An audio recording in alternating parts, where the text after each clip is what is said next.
नमस्कार दोस्तों, कैसे हैं आप लोग। ये बिज़नेस की सीरीज़ है। WBX के नाम से मैं इसको बना रहा हूँ। WBX मतलब वर्ल्ड क्लास बिज़नेस एग्जीक्यूशन। और इसमें एक कॉन्सेप्ट है ऑर्गेनाइजिंग का, कि आप अपनी संस्था को, अपनी टीम को कैसे ऑर्गेनाइज़ करें। और इसमें हम मदद ले रहे हैं अमेज़ॉन की। अमेज़ॉन में एक एम्प्लॉई थे बहुत साल पहले, कॉलिन ब्रेयर। तो उन्होंने जो कुछ भी वहाँ पर सीखा है उसको समझाने की कोशिश की है। और मुझे लगता है ये कॉन्सेप्ट बहुत इंपॉर्टेंट है, इसलिए टाइम वेस्ट नहीं करते, शुरू करते हैं। ये कॉन्सेप्ट है ऑर्गेनाइजिंग। तो इस कॉन्सेप्ट को अगर हम एक सेंटेंस में समझना चाहते हैं तो वो होगा separable single threaded leadership. Single threaded मतलब एक रस्सी से बांधा हुआ लीडरशिप। इसमें कुछ सवाल समझेंगे हम लोग कि क्यों जैसे जैसे ऑर्गेनाइजेशन ग्रो करती हैं तो कोऑर्डिनेशन बढ़ता जाता है लेकिन प्रोडक्टिविटी कम होता जाता है। मतलब एक दूसरे को लोग कोऑर्डिनेट तो करते हैं, मैं सामने वाले को बताऊंगा, सामने वाला मुझे कुछ बताएगा, लेकिन वो रिजल्ट नहीं बनता, उसमें से काम निकल के नहीं आता, प्रोडक्टिविटी कम होती जाती है। क्यों होता है ये समझेंगे। इनफैक्ट खाली इसको समझेंगे नहीं, इसका सोल्यूशन समझेंगे। और अमेज़ॉन ने इस प्रॉब्लम को सॉल्व करने के लिए एक सेपरेबल टीम बनाई जिसका लीडरशिप सिंगल थ्रेडेड था। मतलब एक आदमी एक पर्टिकुलर प्रोजेक्ट के लिए रिस्पॉन्सिबल था। और ये भी समझेंगे कि इस तरह के टीम्स का मतलब छोटे छोटे 3-3, 4-4, 5-5 या जो भी साइज़ का होगा, इस तरह की टीम्स बनाने को टाइम लगता है। ख़ासतौर से एक बड़ी संस्था के अंदर अगर आपकी अपनी छोटी सी कंपनी है, एक छोटी सी दुकान है, तो वो तो ठीक है, वो तो अपने आप बन जाता है। और उसमें एक आदमी मालिक होता है।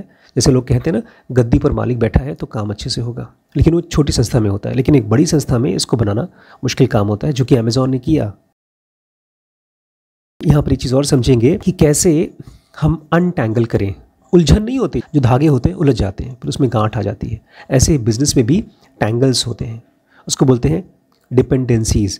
कि एक बिजनेस का प्रोजेक्ट दूसरे प्रोजेक्ट के साथ, या एक ही प्रोजेक्ट 3-4 लोगों के साथ, या 3-4 लोग मल्टीपल प्रोजेक्ट्स के साथ टैंगल हो जाते हैं, उलझे रहते हैं। और इस चीज़ को अनटैंगल कैसे करें, ये हम इस सीरीज़ में समझेंगे। कहावत है, the best way to fail at inventing something is by making it somebody's part time job. अगर आप चाहते हैं कि कोई इन्वेंशन कर रहे हैं और उसमें आप फेल होना चाहते हैं, कोई खोज कर रहे हैं और उसमें आप फेल होना चाहते हैं, तो सबसे आसान तरीका है इसे उस आदमी का पार्ट टाइम जॉब बना दो। मतलब जो आदमी इन्वेंशन को, कोई ख़ास चीज़ के ऊपर जो काम कर रहा है, उसको फुल टाइम जॉब नहीं करता, तो आदमी पक्का फेल हो जाएगा। कहने का मतलब ये है कि एक आदमी किसी एक चीज़ के लिए ही रिस्पॉन्सिबल होना चाहिए। अमेज़ॉन में एक सीन चल रहा है, ये सचमुच में हुआ था। एक बड़ा सा कॉन्फ्रेंस हॉल है, जेफ के साथ ढेर सारे एस टीम खड़े हैं। ये सब के सब टेबल के चारों ओर बैठे हैं। ये लीडरशिप टीम है, मतलब उसके बड़े बड़े सबसे ऊपर के कोर टीम है वो बैठे हैं। और छोटी मोटी यूनिट नहीं है, बहुत बड़ी कंपनी हो चुकी है अमेज़ॉन। इसमें कौन कौन है? सबसे पहले तो वाइस प्रेसिडेंट। कौन है? Vice president. 2 और वाइस प्रेसिडेंट्स हैं। ये दोनों वाइस प्रेसिडेंट उस मेन वीपी को रिपोर्ट करते हैं। और इसके नीचे ढेर सारे डायरेक्टर्स हैं। तो मैं फिर से रिवाइज करा दूं, ढेर सारे डायरेक्टर्स हैं और ये सब डायरेक्टर्स ऊपर के 2 वाइस प्रेसिडेंट्स को रिपोर्ट करते हैं, और ऊपर के 2 vice presidents main vice president को रिपोर्ट करता है। और ये हो क्या रहा है? ये क्वार्टरली बिजनेस रिव्यू चल रहा है। मतलब जो 4-4 महीने में बिजनेस रिव्यू होते हैं वो चल रहा है। और ये एक ऐसी चीज़ पर बात कर रहे हैं, कोई ऐसे प्रोजेक्ट पर जो कि रेड स्टेटस पे, मतलब लाल दिखा रहा है, कि मतलब आगे बढ़ नहीं रहा है। वो पिछले 6 महीने से वो प्रोजेक्ट को चालू किया गया था, लेकिन 6 महीने से वो वहीं का वहीं अटका पड़ा है। तो उसी में से, टीम में से कोई आदमी पूछता है कि आखिर इस प्रोजेक्ट को तुम लोग आगे क्यों नहीं बढ़ा पा रहे हो, क्या ब्लॉक्स हैं? तो सबसे पहले डायरेक्टर बोलता है, एक डायरेक्टर, उसका नाम नहीं लिया जा रहा है, और ये इसलिए बोलता है क्योंकि ये इस नए इनिशिएटिव का, नए काम का सबसे नॉलेजेबल आदमी है, इसको सब कुछ पता है इसके बारे में। तो बोलता है, देखिए सर, ये ऐसा प्रोजेक्ट है जिसमें ढेर सारे मूविंग पार्ट्स हैं, और इसमें हमने 5 अनसॉल्व्ड इश्यूज़ को, ऐसे इश्यूज़ जो अभी तक सॉल्व नहीं हो पाए, उसी की वजह से ये इनिशिएटिव रुका हुआ है। और फिर उसने बताना शुरू किया कि ये 5 जो ब्लॉक्स हैं वो ये हैं। उसने बताना शुरू किया। तब तक से जेफ बेजोस, जो अमेज़ॉन के चेयरमैन हैं, एक टाइम पर CEO थे, उन्होंने रोक दिया। जेफ ने बोलते इससे पहले कोई मुझे कुछ बताए इसके बारे में, ब्लॉक्स के बारे में बताए, मुझे बताओ इस इनिशिएटिव का सबसे सीनियर सिंगल थ्रेडेड लीडर कौन है? तो वो सिंगल थ्रेडेड लीडरशिप किसकी है इस इनिशिएटिव की, वो बताओ पहले मुझे। सब चुप। 2 सेकेंड, 4 सेकेंड, 10 सेकेंड। तो बिज़नेस यूनिट का जो VP था उसने हाथ उठाया। उसने कहा, मैं हूँ सर, जो VP है बिज़नेस यूनिट का, सबसे बड़ा VP। तो जेफ बेजोस ने उसकी तरफ देखा, बोलता तुम? लेकिन तुम तो पूरे के पूरे बिजनेस यूनिट के इंचार्ज हो। मैं चाहता हूं कि तुम पूरे ग्रुप के परफॉर्मेंस पर फोकस करो, और उसमें तो ढेर सारी चीज़ें हैं, ये खाली एक चीज़ थोड़ी है। इसलिए तुम इसके सिंगल थ्रेडेड लीडर नहीं हो, तुम नहीं हो, इसलिए तुम चुप रहो। तो उसके नीचे एक वीपी था, उसने अपना हाथ उठाया। उसने कहा भाई किसी को तो डांट पड़ेगी, बॉस को डांट पड़ रही है, इससे अच्छा मैं ही डांट ले लूँ। उसने कहा सर तब तो मैं हूँ।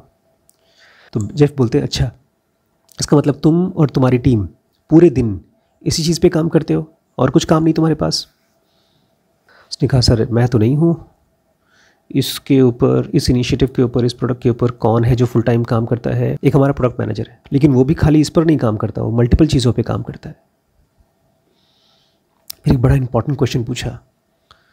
उनका अगर प्रोडक्ट मैनेजर इस चीज़ के लिए रिस्पॉन्सिबल है तो उसके पास सारी स्किल्स, अथॉरिटी और लोग सब कुछ है उसके पास इस इनिशिएटिव को पूरा करने के लिए? क्योंकि आप जब किसी प्रोडक्ट को या किसी भी इनिशिएटिव को पूरा करेंगे तो आपको 3 चीज़ें चाहिए। पहले तो स्किल चाहिए, उस काम को करने का हुनर। दूसरा चाहिए अथॉरिटी, आपके अंदर में वो बॉस होना चाहिए उसका। और तीसरा होना चाहिए लोग जिसमें आपको सपोर्ट कर सकें। तो क्या उस प्रोडक्ट मैनेजर के पास ये तीनों हैं? तो जो वीपी था उसने कहा उस प्रोडक्ट मैनेजर के पास ये सब चीज़ें नहीं हैं, इसीलिए हमने प्लान किया था कि इसके लिए हम एक डायरेक्टर को हायर करेंगे। तब जेफ बेजोस ने कहा कि तुमने उस डायरेक्टर को खोजने के लिए कितने इंटरव्यूज़ किए हैं, कितने लोगों से बात की है? तो वीपी बोलता है सर अभी तक ये पोजीशन खुली नहीं है, मतलब ये जॉब हमने ओपन नहीं किया किसी के लिए। बोलते अभी हमारे पास उसका जेडी नहीं है, जॉब डिस्क्रिप्शन नहीं है, इसलिए आप अगर कहते हैं कि हमने कितने इंटरव्यू लिए हैं तो उसका आंसर है 0, एक भी इंटरव्यू नहीं लिया। तो जेफ बेजोस बोलते हैं तब टाइम पास चल रहा है, कुछ काम नहीं चल रहा है। ये इनिशिएटिव कभी भी ग्रीन नहीं होगा, रेड ही रहेगा, मतलब रुका रहेगा और फिर ख़त्म हो जाएगा। और ये इनिशिएटिव का असली रोड ब्लॉक यही है कि तुम्हारे पास सिंगल थ्रेडेड लीडरशिप नहीं है इस प्रोजेक्ट के लिए। बाकी सब बाद में, पहले इसको पहले सॉल्व करो। उसके बाद जो वीपी था उसने खटाक से एक ईमेल भेजा कि ये जो प्रोजेक्ट है उसके लीडर के लिए एक पोजीशन फटाफट खोलो, एक बंदे को जल्दी से जल्दी हायर करो। तो ये तो सीन था। अब इसमें से हम क्या सीख सकते हैं? बिजनेस में स्पीड बहुत मैटर करता है, बल्कि स्पीड नहीं, वेलोसिटी। वेलोसिटी दोनों चीज़ों को मेजर करता है, स्पीड को और डायरेक्शन को। तो बिजनेस में वेलोसिटी बहुत इंपॉर्टेंट है, कितनी तेज़ी से आप काम कर रहे हैं और किस डायरेक्शन में काम कर रहे हैं। अगर सब कुछ बराबर है दो कंपनीज़ के बीच में, तो जो कंपनी सबसे पहले मूव करती है वो ज़्यादा इनोवेट करेगी, केवल इसलिए क्योंकि वो ज़्यादा एक्सपेरिमेंट्स कर पाएगी किसी भी पर यूनिट ऑफ टाइम में। मतलब 2 कंपनीज़ हैं और दोनों कंपनी 1 हफ्ते काम करती हैं, तो जो कंपनी 1 हफ्ते में ज़्यादा एक्सपेरिमेंट्स कर पाएगी वो ज़्यादा इनोवेट करेगी और वही ज़्यादा आगे बढ़ेगी। लेकिन फिर भी क्या होता है, बड़ी बड़ी कंपनीज़ अपने ही ब्यूरोक्रेटिक ड्रैग में फंसती रहती हैं। मतलब एक बॉस, उसके नीचे मल्टीपल बॉस, उसके नीचे मल्टीपल बॉस और उसके नीचे मल्टीपल डायरेक्टर्स। इसको बोलते हैं ब्यूरोक्रेटिक ड्रैग। मतलब एक प्रोजेक्ट यहाँ फिर यहाँ फिर यहाँ से घूमता रहता है बस। और इसमें होता क्या है, इसमें लेयर्स अपॉन लेयर्स परमिशन होते हैं, ढेर सारी layers upon layers of ownership होती है। कभी कोई उस प्रोजेक्ट को ओन करता है, कभी कोई और अगर अकाउंटेबिलिटी पूछो, मतलब कौन है इसके लिए अकाउंटेबल, तो वो कोई और ही होता है। और इन सब की वजह से फास्ट डिसिसिव प्रोग्रेस नहीं हो पाता। फास्ट और डिसिसिव डिसीजन के साथ, ये बहुत इंपॉर्टेंट है, क्योंकि इन डिसीजन से तो प्रोजेक्ट्स आगे बढ़ जाते हैं, लेकिन डिसीजन के साथ नहीं और फास्ट नहीं बढ़ते, क्योंकि मल्टीपल लोग मल्टीपल प्रोजेक्ट्स में फंसे होते हैं। बहुत बार लोग पूछते हैं कि अमेज़ॉन ने इस झंझट को कैसे सॉल्व किया, और ख़ास तौर से एक नहीं, मल्टीपल बिजनेसेस में। अमेज़ॉन का काम क्या क्या है? Online retail, cloud computing, digital goods, devices, cashierless stores और बहुत सारे हैं। और अमेज़ॉन ने इस प्रोसेस में 10 एम्प्लॉयज़ से शुरू किया और आज उनके पास कम से कम नहीं तो 1 मिलियन 5 लाख से भी ज़्यादा एम्प्लॉयज़ हैं। कंपनी ने इतना निम्बल, इतना स्लीक होना कैसे मैनेज कर लिया? क्योंकि जो कंपनीज इस साइज़ की हो जाती हैं, लोग उसमें फंसे रहते हैं। 2 बड़ी बड़ी टीम्स एक दूसरे से लड़ती रहती है महीनों महीनों तक प्रोजेक्ट्स पे। और इसका आंसर है अमेज़ॉन का खुद का इनोवेशन। अपने आप को निम्बल, मतलब एक स्टार्टअप की तरह काम करने के लिए ये खोज की थी, सिंगल थ्रेडेड लीडरशिप। इसमें होता क्या है, एक आदमी होता है सिंगल, उसके ऊपर और कोई रिस्पॉन्सिबिलिटी नहीं होगी, तब उसके ऊपर और कोई बर्डन नहीं होगा, और वो ओन करेगा सिंगल मेजर इनिशिएटिव, मतलब वो सबसे बड़ी चीज़। और यहाँ पर इस पूरी सीरीज़ में हम आपको एक्सप्लेन करेंगे कि इन सब टर्म्स का मतलब क्या होता है और ये सब चीज़ें होती कैसे हैं। और ये अमेज़ॉन का हार्ट में काम करता है। अगर अमेज़ॉन एक बड़ी सी फैक्ट्री है और बहुत तेज़ी से बड़ी होती जा रही है, तो उसका सेंटर में यही है। इसी की वजह से अमेज़ॉन इनोवेशन कर पा रहा है और बहुत तेज़ स्पीड से हाई वेलोसिटी डिसीजन मेकिंग कर पा रहा है। और ये कोई एक्सीडेंटली नहीं हो गया, इसके लिए बहुत महीनों की एक्सपेरिमेंट्स चली है, जिग जैग जर्नी चली है अमेज़ॉन की, और ढेर सारे इन्फॉर्म्ड ट्रायल और एरर किए गए हैं, तब जाकर के ये निकला है। कहते हैं इस प्रोसेस में अमेज़ॉन के एम्प्लॉय कहते हैं हमने अपने आप से ढेर सारे मुश्किल क्वेश्चंस पूछे और हमने उसके बाद उसको रिस्पॉन्स कैसे किया, क्रिटिकल थिंकिंग से, मतलब आई सेंटर से, अपनी बुद्धि से, इमोशन से नहीं। हमने ढेर सारे एक्सपेरिमेंट्स किए और सेल्फ क्रिटिक किया, मतलब अपनी ही गलतियों को निकालने की कोशिश की। और इस प्रोसेस में हमने ढेर सारे सक्सेसफुल आइडियाज़ पाए और ढेर सारे फेलियर्स भी मिले। इस पूरे सीरीज़ में आपको कोई आहा मोमेंट नहीं मिलेगा कि आपको लगा अरे यार ये तो मुझे पहले पता नहीं था ना। शुरुआत से यहाँ तक पहुँचना, यहाँ तक मतलब सिंगल थ्रेडेड लीडरशिप वाले कॉन्सेप्ट में पहुँचने में हमको 10 साल लग गए, अमेज़ॉन को 10 साल लग गए। और क्यों?